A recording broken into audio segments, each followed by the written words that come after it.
All right. Well, Commander Ray, congratulations. Congratulations on your new role. Tell us all about it. What do you do? Well, thank you very much.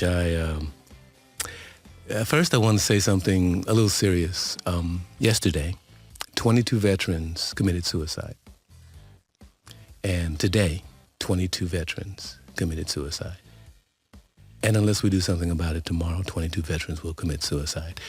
So as commander of the American Legion here, Post 12, one of my commissions is to do something about that. And what we've done is we've come up with a synthetic intelligence we call Astrid, that veterans can call, and she will help them with the three big challenges that veterans have coming back into society. The first is depression and feeling alone, not having anyone to talk to, not having any type of support. The second thing is the immense mountain of paperwork and bureaucracy they have to go through to try to get their benefits, to try to get their disability benefits or whatever. The third challenge is trying to transition into civilian society with their AFSC or their MOS, which is what they did in the service. So let me give you an example. Say we have a whole new generation of veterans now that are coming from Afghanistan and Iraq, and these are younger people, well-educated, a lot of women, a variety of different types of people. So say you have a Marine that was a combat Marine in Afghanistan, and he's going to come back and he wants to try to apply for a job. Well, how do you put that on your resume? That, I was a combat Marine and we went and fought, for our country. Actually, that person has great management skills. They have logistic skills. They have organizational skills. They have discipline.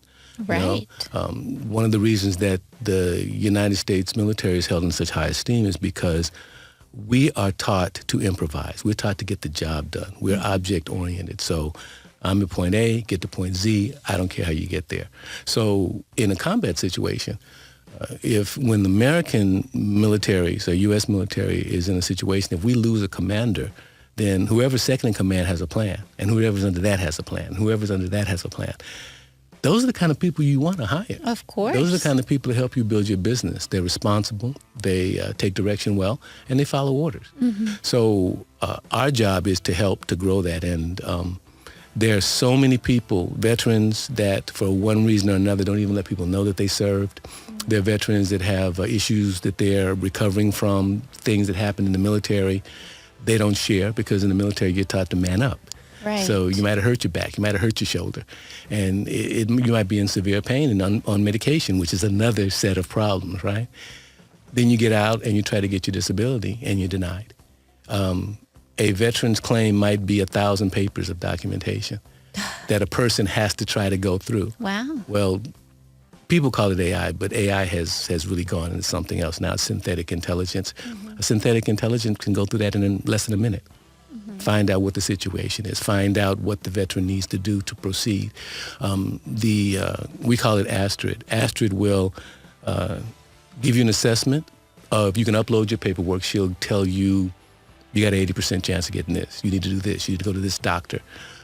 She will schedule your appointment. She'll find the doctor. She'll follow up and remind you and keep track of what has happened.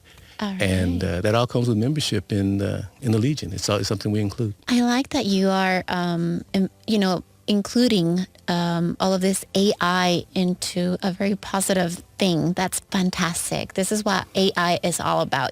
Some people are against it, but if you find a way to work for you, of it to work for you, then that's great.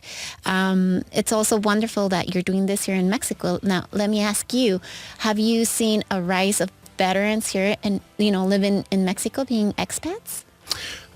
Actually, we're still investigating that. That's why we want to get the word out. And on the 24th, September 24th at 3 o'clock at the Joint, 108 Insurgentes, the Joint, we're going to have kind of like an open house, just to show people what we do, what's available.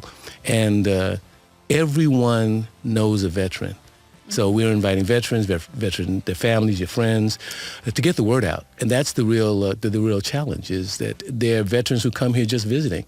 You can become a member of Post 12 from anywhere in the world. You don't have to live here. Okay. So there are a lot of veterans that come here that could take advantage of these services, and they don't even know that they exist. So that's the big thing. Okay, let's back up a little bit. So what does Post 12, what do you do as a commander of American Legion Post 12?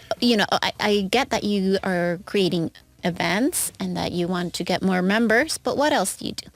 My job as commander is mainly to be the voice and the face of the Legion and to help to build membership. Membership is job one, to grow, for us to grow.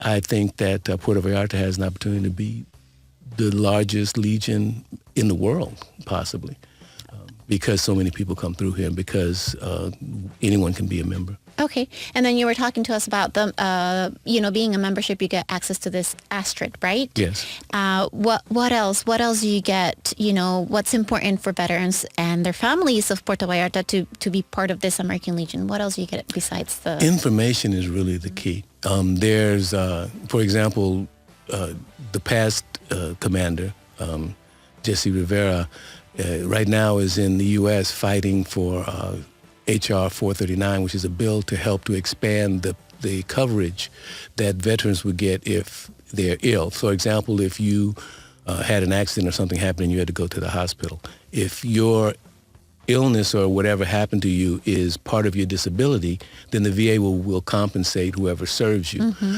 If not, then that's on you. However, if your spouse or children had the same thing, you're fully covered. So there's that kind of disparity. So those types of things. Also, there's so many benefits available that veterans are not aware of. There are loans and grants for getting into business. There's mortgage help. There's medical assistance. There's psychological assistance. There's all these different services provided by the government. And it's really crucial right now because of the things that happen politically where there's being cut back on staffing and things are being changed so quickly that it's putting even more of a burden on veterans to get the things that they need. And that's what the American Legion is all about. So my job is to help to facilitate that, to do everything I can to get the word out and to get the